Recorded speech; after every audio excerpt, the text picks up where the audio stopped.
If you'd told me a few years ago that the people I loved most in this world would be the ones to break my heart and humiliate me, I would have laughed in your face. Family is supposed to be your safe place, right? But life has a dark way of proving you wrong when you least expect it.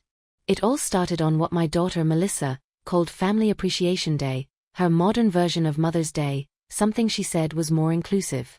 Every year, she threw a beautiful family lunch at her house. Laughter, music, kids running around, and her husband Ryan flipping burgers on the grill. And me? I always brought my famous lemon meringue pie, the one my late husband Henry loved more than anything. But this year, something felt off.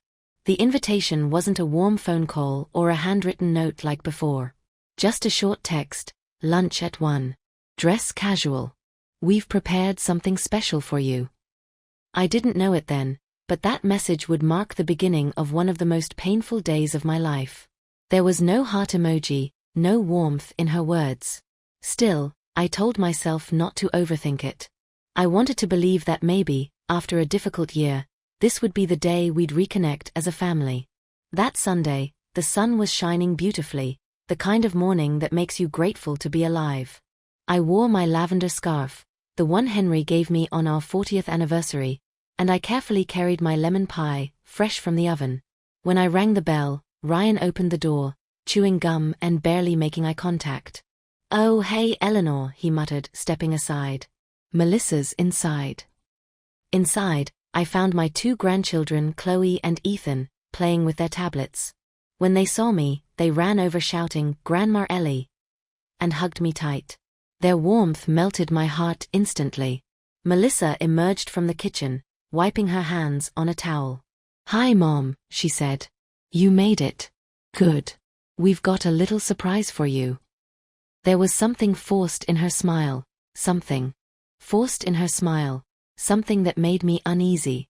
Still, I followed her into the living room, where a big gold-wrapped box sat on the coffee table. The children were giggling with anticipation. "Open it, Grandma. Open it," Ethan shouted. I smiled, trying to match their excitement. All right, I said, untying the bow. Inside was a framed piece of paper with elegant calligraphy. A poem for Eleanor. "Roses are red, lilacs are gray, you've stayed too long, it's time to go away." The room fell silent for a moment. Then Ryan burst out laughing. Giggling, Melissa joined him, holding her stomach as if it were the funniest thing in the world. Even little Chloe started giggling, confused but mimicking the adults. I looked up, my hands trembling. What is this supposed to mean?" "Oh, Mom, don't look like that," Melissa said between laughs. "It's just a joke." "A joke?" I whispered. "You think telling me to go away is funny?" Ryan smirked. "Smon, Eleanor, lighten up. We just meant maybe it's time for you to, find a place where you can be around people your age. Like one of those nice senior communities." I felt my throat tighten. "A nursing home?" "Not a nursing home," Melissa said quickly. "Just somewhere with other seniors. It'd be good for you. You're always home alone. You'd make friends, play bingo." I didn't hear the rest. My lemon pie slipped from my shaking hands and crashed to the floor, shards of the dish scattering across the rug. The laughter stopped. My grandchildren stared in silence. "I came here," I said quietly, "to celebrate with my family. And this is what you've prepared for me." Melissa rolled her eyes. "Mom, don't be so dramatic. You always overreact. We were just teasing." Without another word, I turned and walked out. No one stopped me. Not even my daughter. That night, I sat at my kitchen table, staring at a photograph of Melissa when she was 7. Her arms wrapped around my neck, her little smile full of love and trust. I thought about how far we had drifted. After her father died in a car accident when she was 12, it was just the 2 of us. I worked double shifts at a diner, then cleaned offices in the evenings to keep a roof over our heads. I skipped meals so she could have new school shoes. When she got into college, I sold Henry's old truck to help pay her tuition. I was so proud when she became a nurse. She used to tell everyone, "My mom's my hero." When she married Ryan, I gave them $20,000 as a wedding gift. Money I had saved over years of careful budgeting. Later, when they bought their first home, I helped again with another $10,000. I wanted her to have the stability I never had. When the grandchildren were born, I became their full-time babysitter for free. For 3 years, I woke up at 5 a.m. to walk 6 blocks to their house, made breakfast, packed lunches, cleaned, and read bedtime stories. I loved every moment. But gradually, the thank yous stopped.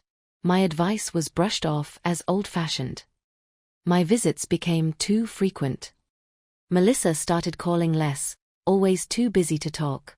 And now they had laughed at me, on a day meant to celebrate family. 4 days, I cried.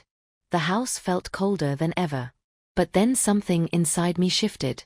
My tears dried, and a calm determination took their place. If my family saw me as a burden, perhaps it was time to remind them who I really was. You know, people always say that life has a funny way of teaching you lessons. But what they never tell you is that sometimes, those lessons don't come until you're old enough to have wrinkles on your hands and memories that weigh more than your bones. The night after that horrible family appreciation day, I sat in my kitchen long after the moon had risen. The house was so still that even the ticking of the clock felt too loud. On the table in front of me lay that cruel little poem my daughter had made me read, "You've stayed too long. It's time to go away." I must have read those words 100 times, hoping they'd somehow change. They didn't. And somewhere between midnight and dawn, I felt something inside me shift. Not anger exactly, something quieter. That's when I remembered the wooden box.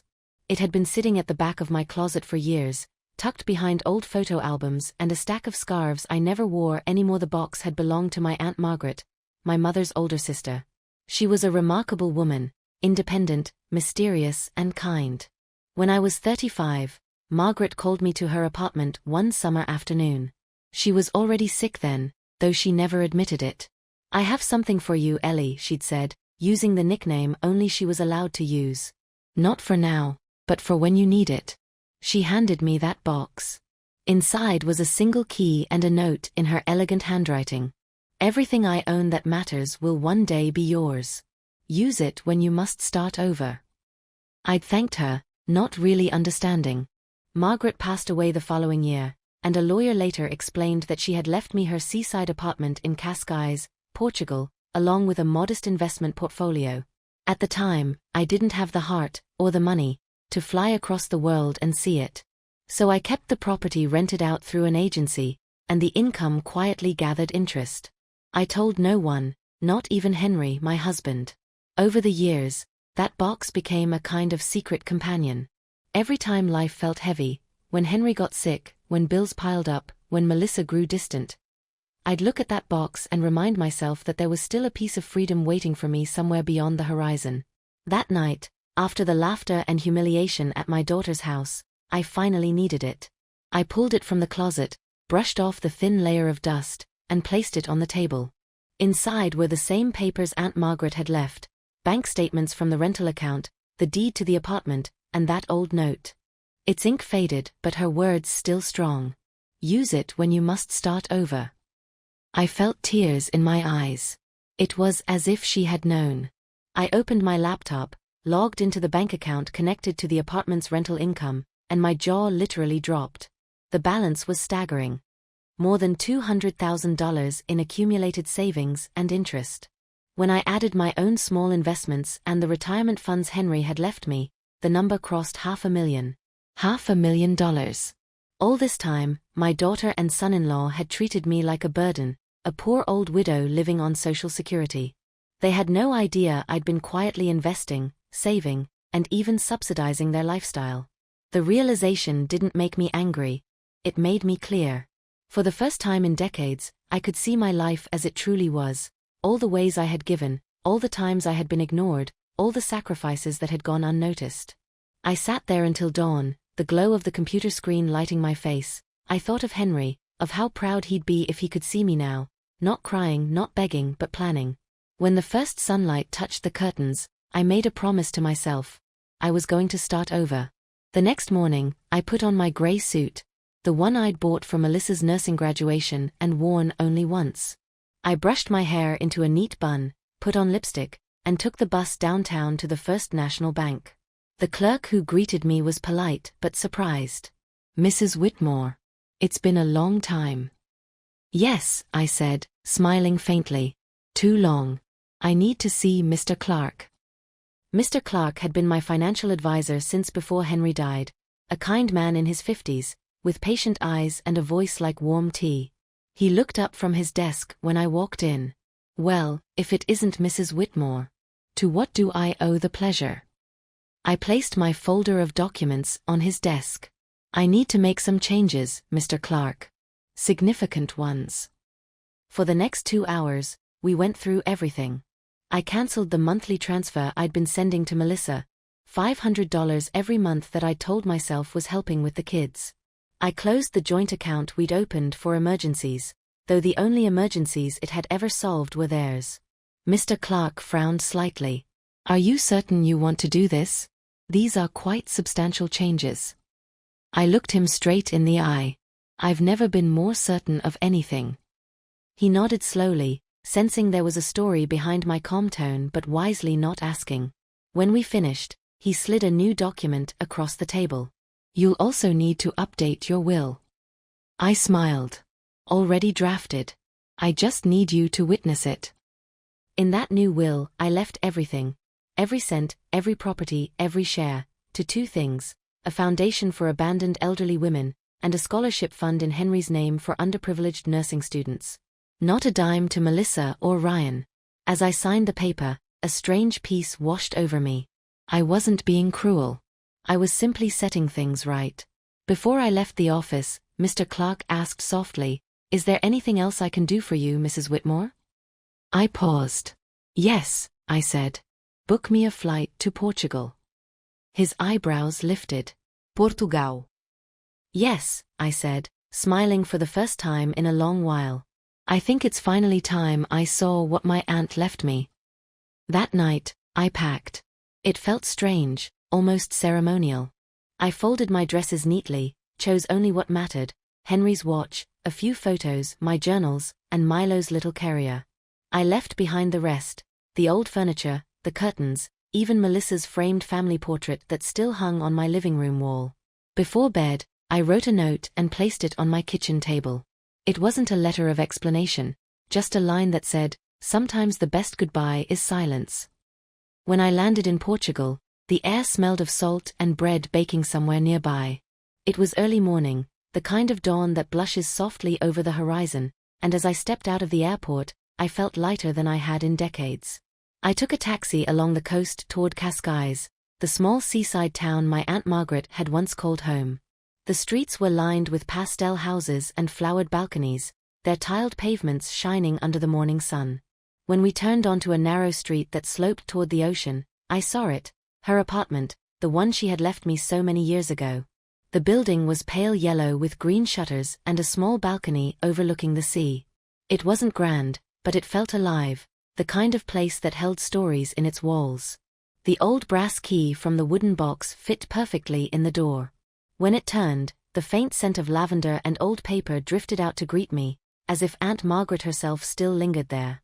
The apartment was small, 1 bedroom, a tidy kitchen, a balcony that caught the afternoon light, but it was warm and sunlit, filled with her presence. The first few days passed slowly. I unpacked a little at a time, wandered through the market, and took long walks along the beach. The locals were kind, greeting me with cheerful bon dia, as if I had lived there forever. Downstairs there was a cafe where an old man named Joao made espresso strong enough to wake the dead. Every morning, he waved from behind the counter and called, "Good morning, Señora Americana." In the afternoons, I sat on the balcony with my cat Milo curled in my lap, watching the waves crash against the rocks. For the first time in years my mind was quiet. There were no obligations, no guilt, no one to please. Only the rhythm of the sea and the soft purr of contentment. One evening, while sorting through Aunt Margaret's books, I found an envelope tucked between the pages of a travel journal. My name was written across it in her elegant hand. Inside was a short note: "Eleanor, when you find this place, promise me you'll fill it with laughter again. You've given enough of yourself to others. Now give something back to yourself." I pressed the note to my heart and whispered, "I promise." And I meant it. I began to rise early to watch the fishermen haul in their nets. I joined a book club at the library and met other women my age. Widows, travelers, wanderers of all kinds. We talked over coffee and almond pastries, swapping stories of love and loss. None of them asked much about my past, and I didn't offer it. For once, I wasn't someone's mother or caretaker. I was simply Eleanor. About a month later, a message from Melissa appeared on my laptop screen. Her tone was different now, no mockery, only panic. "Mom, where are you? Please answer. Ryan's been laid off again and we're struggling. We didn't mean to upset you. Can we talk?" I stared at the words for a long time. Part of me wanted to respond with anger, to remind her of the humiliation, the laughter, the years I'd been treated like a burden. But another part of me, the part that now knew peace, refused to carry that weight again. I typed only, "I'm safe.